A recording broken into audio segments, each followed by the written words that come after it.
Hi, this is Cormac Kinney. I'm the founder of Diamond Standard.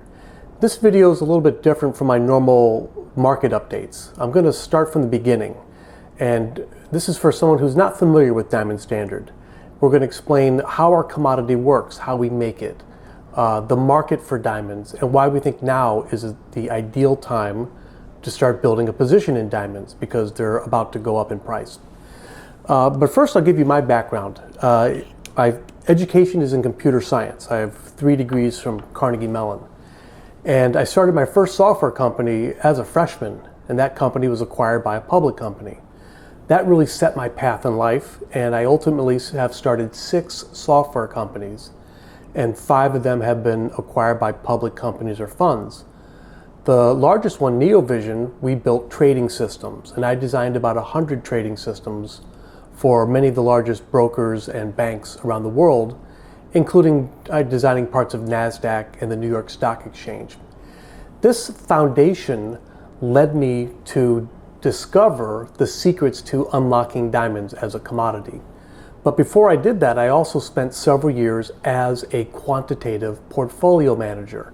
I ran quantitative equities for Tudor, a famous trader named Paul Tudor Jones, and for Millennium, which is one of the largest hedge funds in the world, with about 60 billion of assets under management. And that's what led me to Diamond Standard, but there was a catalyst, which was my wife. My wife, Mimi So, is a famous jewelry designer, and for 20 years, she patiently explained the diamond market to me. And this got me interested when I realized that diamonds are a $1.2 trillion asset. But unlike gold or silver or platinum, which investors all have in large quantities, no one could ever invest in diamonds as an institution or as a fund because there's no way to market a diamond. You don't know what they're worth. There's no price transparency because every diamond is a little bit different. My goal was to use this computer science background, things like automated market making, optimization, and statistical arbitrage in order to produce this. This is a Diamond Standard bar, and the breakthrough is that these 2 bars are equivalent. What makes them equivalent is the computer science that results in the particular diamonds being in each bar. They always add up to a public standard, and people are surprised. Diamond Standard has no opinion about the prices of diamonds. Our job is to force price discovery, and we do that using automated market making. This commodity, there's bars and coins, have unlocked diamonds as an investable asset for the very first time. These commodities can be traded on a spot market, and because they're all equivalent, they all have the same value on any given day. That value goes up and down, but a bar we make today and a bar we make in 30 years will always be equal. The geology in every bar is what must add up to a public standard.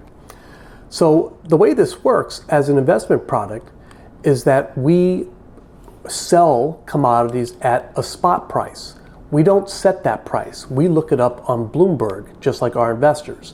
That spot price comes from the trading in the market, just like gold. The price of gold is the price that the traders are paying today. What we do is we sell commodities at the spot price, we use those proceeds, and we buy diamonds on the world's first and only electronic diamond exchange, which we built. The Diamond Standard Exchange has 220 members, which are all the largest diamond companies in the world. Our company uses automated market making, and we bid on tens of millions of different varieties of diamonds. And a variety is a combination of carat weight, color, and clarity. We bid basically until someone says yes. And what we buy is the yield curve of diamonds. We buy every carat weight, color, and clarity in a statistically valid sample, which means that every time we buy diamonds, we buy the same pattern. Now that is what that group of diamonds, that statistically valid sample, is what we then optimize into the coins and bars. so that every coin contains a representative yield curve of diamonds. You'll notice there's always small, medium, and large. There's also every carat weight, every color, every clarity, adding up to a public standard. Now, the investment thesis behind diamonds is actually kind of simple. And I go back to Economics 101, where it's really supply and demand. And what's interesting about diamonds is that it's a very large asset class. The diamonds above ground today are worth about $1.2 trillion. That's actually more than all the world's silver, platinum, and palladium combined. But with those assets, those precious metals, you'll see that investors already own at least 15% of the above ground supply. That tells us there's a pent-up demand for diamonds, because right now investors only own between 1 and 2% of diamonds. And those are the ones that you'll see up for auction at Sotheby's. Those are really investor owned for the large part. So we think that we can supply that pent-up demand by creating a investment product. The spot commodity, futures, options, ETFs, all the same products that you'll find for gold. But the macro thesis is back to that supply and demand. The supply of diamonds is diminishing, and that's because they haven't discovered any diamond mines for about 20 years. But in the meantime, the demand for diamonds historically has been growing rather steadily. And you think of countries like China, as they become more consumer oriented, those consumers are more likely to start to buy diamonds. So in summary, the supply of diamonds is falling, the demand for diamonds is rising, and there's a lot of recent activity in the market, like sanctions against Russia, that we think make now the ideal time to begin building a position in diamonds, because we think they're going to go up from here. So what you'll see in this chart is, as I've mentioned, diamonds are severely underallocated to investors. Investors own at least 15% of all the precious metals, and we think over the next 10 years or so, maybe 20, investors over time will acquire 15% of all diamonds, and that'll be in the form of commodities that might be held by ETFs or other products. So what Diamond Standard has done is we've unlocked this asset class for investments by creating a spot commodity, the coins and bars that trade on a spot market.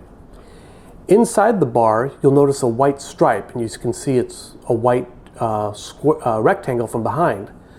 That's actually a wireless computer chip that's built into the coin and bar. It's obviously with the diamonds that are physically in the bar itself. That computer chip does 3 interesting things. Number 1, it's wireless. So when it's in a vault, the owners of the commodity can audit the bar. They can actually talk to it remotely. The bar answers to say, yes, I'm here in the vault. And so it provides instant auditing, but that chip also provides authentication. The data about all the diamonds, their certificates, their provenance, where they came from, their the regulatory license, all of that travels with the commodity forever, embedded into that chip. And if you use a phone, your phone can talk to that chip, and it takes a picture of the commodity, and your phone can authenticate a Diamond Standard bar or coin anywhere in the world. But the most interesting feature of the chip is that it stores a blockchain token. And when the bar is deposited into an approved vault like Brink's, that chip releases that token to the owner. It's a vault receipt, and it can only be activated when Brink's signs it, for example. We built our wireless technology so that it's compatible with that vault. So that token is actually issued under regulatory supervision. The entire commodity is produced and the diamonds are purchased under regulatory supervision. But that token, we have the world's only regulatory license for a commodity token. And what that means is whoever holds that token has the legal title to the commodity itself. So while the bar is sitting in a vault, the token can be traded between any number of owners, funds, or futures contracts in the meantime. So what that enables is a variety of different financial products that all settle using that same blockchain token. And of course, the spot trading. When you sell your bar to somebody else, what you're delivering is the token. The bar stays in the vault.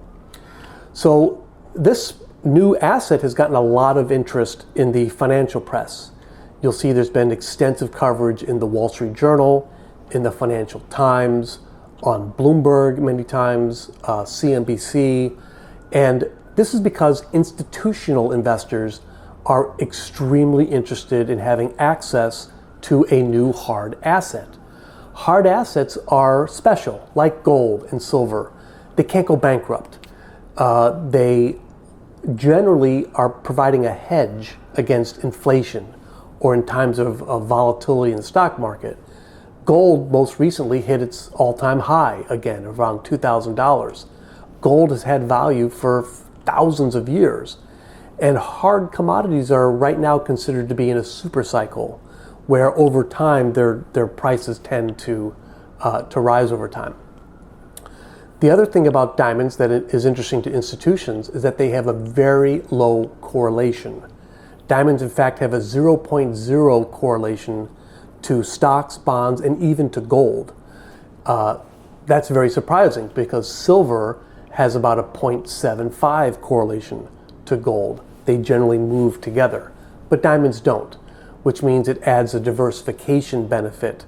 And we've seen in times of dislocation, like the financial crisis, diamonds have outperformed stocks and bonds and oftentimes gold as well. So this commodity is interesting to institutions, and because of that, we've been very focused on developing institutional products. So by having this foundation of regulatory oversight, more recently we've gotten approval for these commodities to settle CFTC regulated futures and options. And we have an agreement to develop and list futures, and we expect them to launch sometime in 2024. And those futures contracts will enable us to launch multiple other products, such as an ETF. We actually filed the S1 for an ETF a couple of years ago, a little bit too early. We need the spot market to develop and the futures, but we're very much planning to launch an ETF in the near future. We did launch a private fund, if you're interested. The Diamond Standard Fund enables investors who cannot hold commodities. And that includes all of the IRA investors. You can't hold commodities in an IRA fund, but you can buy the Diamond Standard Fund. That fund is actually about to be listed on an ATS, so you can trade the shares of Diamond Standard Fund. But it's a very convenient way to allocate to Diamond in a titled security, which is very important. We also have a distribution agreement to provide separately managed accounts to RIA firms. Ultimately, all of these products will launch over time and will fulfill that demand. As I said, I think diamonds will catch up with platinum or palladium, meaning that 15% of all the diamonds in the world will ultimately be held by investors in these types of products, as well as in the spot commodity. But the ultimate inflection point, I believe, is that at some point diamonds will be added to all of the commodity indices, like the Bloomberg Commodity Index, Goldman Sachs, S&P.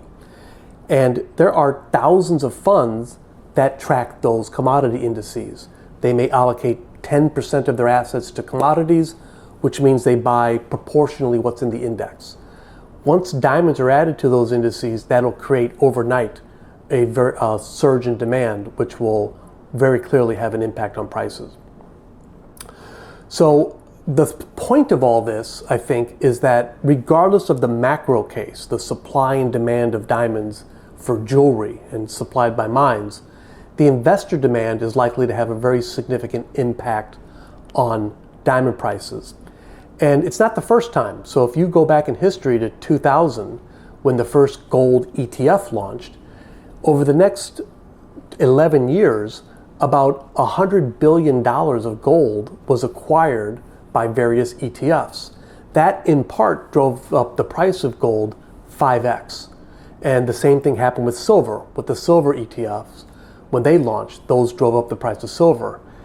Most recently, 2 years ago, there were two uranium ETFs for the very first time, called Sprott in Canada and Yellowcake in the UK. Those two exchange-traded products, I shouldn't say funds, they accumulated about $3 billion of uranium in the first 9 or 10 months, and that in part drove up uranium prices by about 70%. We expect a similar case with diamonds. So going back to the commodity, what's important about Diamond Standard Commodities compared to if you were to buy diamonds from a jewelry store is that these trade on a spot market. You can go to spot.diamondstandard.co and you can see the spot market and you can see the volume of trading over recent history.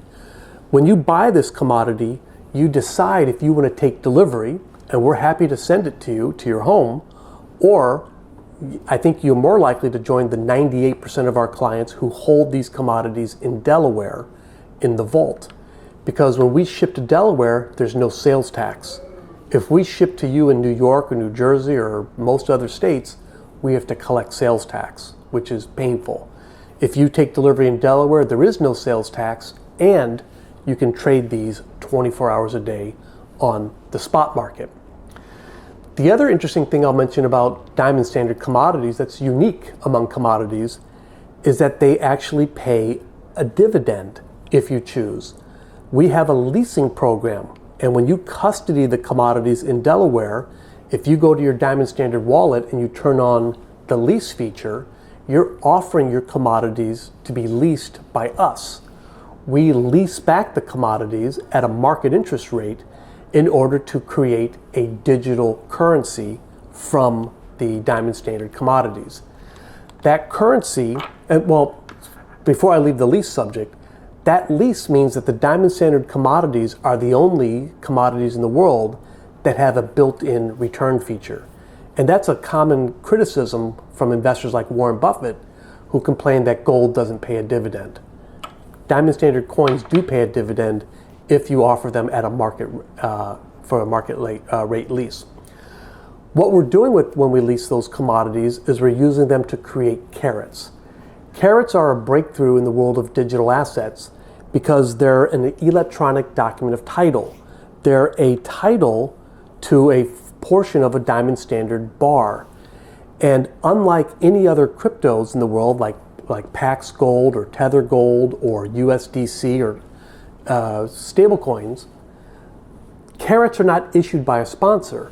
They're actually issued by the bar. They're issued by the computer chip inside the commodity at the election of the owner. So if you own a Diamond Standard bar, or if we lease one from you, the bar itself can be caused to issue the carats tokens. There's 50,000 carats in a bar, and there's 5,000 carats in a coin. And I didn't mention before, but the coins and bars are always 10 to 1. The market price on Bloomberg of the coin is, I think today, $48.50. Multiply it by 10, the bar is worth 48,500. That's the magic of math. But the reason carats are special is, number one, they are legally a commodity. They're a vault receipt for a deliverable commodity, and they're autonomous. So they're issued by the coin and bar, and if you return the carats, you don't need our permission. You can return them into a coin that you now own. That's a huge breakthrough, and that's because these are the world's only smart commodity that can handle that kind of transaction because of the computer chip inside. The use case of carats are very interesting because they're legally not virtual currencies. They're not cryptocurrencies. They're legally commodities. They're an electronic document of title to a commodity, which means carats can be integrated into applications without requiring a money transmitter license, because transferring commodities between peers is not regulated as money transmission. That opens up a lot of new use cases for application integration into social networks or games, or for remittances between countries where you're not transmitting money. Or another big application is in casinos. So carats are created by us leasing back the coins. We pay interest, we return the coins and bars after 30 days, and we use those proceeds from selling the carats to buy new coins to put into the vault, to asset back the carats. So now we're going to switch gears a little bit and talk about why now. Why now is a great time, in my opinion, to invest in diamonds. So in this example, we're looking at the price history of diamonds since we announced the Diamond Standard Commodities in 2020. And you'll see it was right at the very beginning of COVID, and the prices of diamonds went up 40%, which is a great return for our investors. But it was unsustainable because the prices of diamonds went up because all of the consumers were not traveling, going out to eat. They were shopping at home.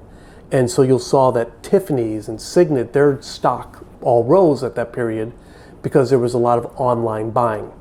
At the same time, a lot of the mines closed because of COVID protocols. And so the supply of diamonds diminished, and that also drove up price. Diamonds are sensitive to supply and demand. But as COVID ended, the mines were continuing to produce at full capacity, and consumer buying slowed down. And most importantly, the mines were expecting China to resume buying diamonds in large quantities. That didn't happen. China stayed in lockdown for a lot longer than people expected. And when they came out of lockdown, they were in a recession. So the buyers in China are only now starting to recover a little bit. We learned something from Signet in their earnings last week, which was that they believe that the cycle of engagements was also broken during COVID. People weren't dating and progressing down closer to going down the aisle, and therefore wedding ring purchases were diminished significantly up until 2023, but now they're significantly on the rise. The other thing that happened in 22 to 23, and you'll see that the diamond prices went down during this period. They really gave back all the gains from 2020 to 2022.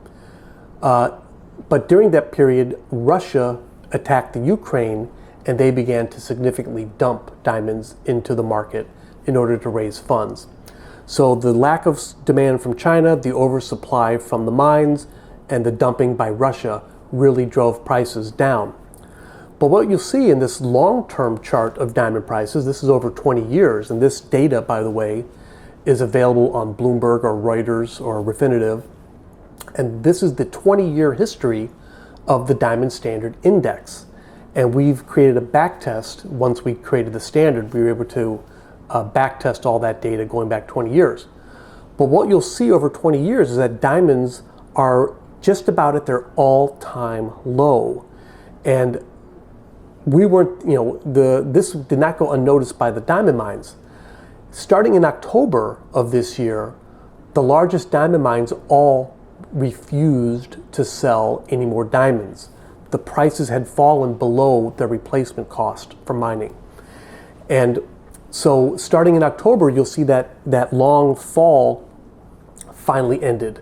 And it's really because both the mines refused to sell, they canceled all their sales for November and December, and also in India, where they cut most of the diamonds, the Indian vendors refused to import any more diamonds because they couldn't make money. So we believe that this price, most recently in October, that represents the floor. The diamond industry cannot produce diamonds and stay and be sustainable at prices below that. So we think that it can only go up from here. And what we've seen more recently, if you look at this chart, is that since October, when prices flattened up, throughout November and December, diamond prices have started to recover quite strongly. As I mentioned from Signet, they think that they're seeing a recovery and in their sales of diamond jewelry. As a result, Signet stock is up 45% in the last couple months because the analysts agree that it looks like the long-term prospects for diamond sales at a profit are getting stronger for Signet. You'll also notice in the market that a number of the diamond mines have been able to raise hundreds of millions of dollars in new capital because the investors in mines also believe that the prospects for diamond prices are very positive. So that's in the context, short term. There's one more thing. The other major announcement that came out in the last couple weeks is that the G7 is sanctioning all Russian supply of diamonds. The Russian mining company Alrosa supplies about 30% of the diamonds to the world. And they were previously sanctioned, meaning that we couldn't buy from a Russian vendor. But what happened is all the Russian vendors sold all their diamonds to India. And that's where the diamonds are cut. And wherever a diamond is cut, it becomes a product of that country according to US and EU regulations. But the new change in the sanctions is that the EU, the G7, the US, Canada, and others are disallowing diamonds that were sourced from Russia. So no matter where they were cut, whether in China or India, they cannot be imported into a G7 country starting in January. So that really does mean that 30% of the diamond supply is going to get knocked out. And we think that's going to have a significant impact on prices starting in 2023. But if you take a step back and look at the macro picture, overall, if you see from this chart, there's only 47 mines, diamond mines in the world. And by mines, we mean the kimberlite pipes. There's also alluvial mines where they might find diamonds washed out down a riverbed. In Brazil, this is common, or in parts of Northern Africa or Central Africa, and maybe out to sea. Diamonds get washed out over millions of years. Those are very hard to find, but there are, I think, 5 ships owned by De Beers that are looking for those types of diamonds. But as far as a pipe, a kimberlite pipe like you have in Canada or South Africa, there's only 47, and they haven't discovered a new one in over 20 years. So they're very, very rare, and they're closing. So this chart shows you the timeline of when all of the known diamond mines are expected to close. And you'll see in about 12 years, half of them are closed. And unlike gold, where you can dig deeper and you might get less gold, but you still find some, because diamond mines are this pipe, once you extract the pipe, there are literally no more diamonds to extract. So it's a very hard cutoff when a diamond mine closes. So number one macro theme is that the supply of diamonds is diminishing. In 50 years, there probably are no more diamond mines. But in the same time, the demand for diamonds is rising. And that's globally because of countries going into more consumerism, but also in the United States, sales of diamonds historically have been rising and are projected to continue to rise. Now, a lot of people ask about lab-grown diamonds. Lab-grown diamonds were a big excitement over the last couple of years, and their sales volume went up tremendously, but the prices of lab diamonds have fallen by over 90%. And what a lot of consumers don't realize is that the markup on a lab diamond, when you buy it from a jewelry store, it may be 8 times markup. And they love the margin, but that's not sustainable. So now companies like Walmart are going to start selling lab-grown diamonds at cost plus. So very quickly, consumers are going to learn that these lab-grown diamonds are literally have no value. They're very much like cubic zirconias. And contrary to what people might like you to believe, people who sell lab-grown diamonds, it's very easy for a gem lab to differentiate lab-grown from natural, although your girlfriend can't tell the difference. But I warn you, she will get it certified at some point. So we think that the demand for diamonds continues to grow, the supply continues to fall. We think that prices right now are very close to their all-time low, but they're also near the floor. They can't really go lower because the mines can't stay open at those prices. In the meantime, there's new supply constraints from Russia coming online. And most importantly, we think over the next 20 years, the main driver of demand is going to be investors through the Diamond Standard Commodities, investors buying diamonds for the very first time and building up a 15% supply. To put that in context, the new diamonds produced per year are about 1.25 to 1.5% of the overall supply. which means if investors do buy 15%, it'll take about 12 years they will buy every single diamond produced in order to get to 15%. We think that's actually impossible. We would put every diamond jewelry company out of business if we bought all the diamonds. So the thing that we'll be announcing later this year in 2024 is that we're going to start recycling diamonds. This is going to be really a great benefit for people who buy natural diamond jewelry, because Diamond Standard wants to buy your diamonds back. That's going to create a very powerful resale market where we're buying diamonds at a very fair price through our exchange in order to put them into our commodities to deliver to investors. That creates a virtuous cycle, and it's a lot like Mercedes-Benz. They support the aftermarket for their cars because that gives the buyers confidence. When I buy that car, I know I'll be able to sell it for a fair price. So that's my summary. The macro stars are aligned. Supply is falling, demand is rising. There's very special market constraints like Russian sanctions. We think the prices at an all-time low, and that's a floor that the diamond mines cannot sell below. And the biggest driver of price impact is going to be investor demand for diamonds. So we think it's a great time to buy Diamond Standard Commodities. Start building a position.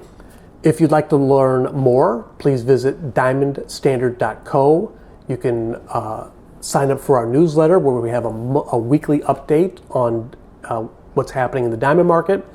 You can also download our diamond buying guide. We have a brand new diamond buying guide which has all kinds of information about the correlations, the volatilities, the price history, the performance during financial crises for diamonds, and also how we make them. That's it. Everyone have a great new year. If you have any questions, please email hello@diamondstandard.co. I want to thank you very much for your time and see you next year.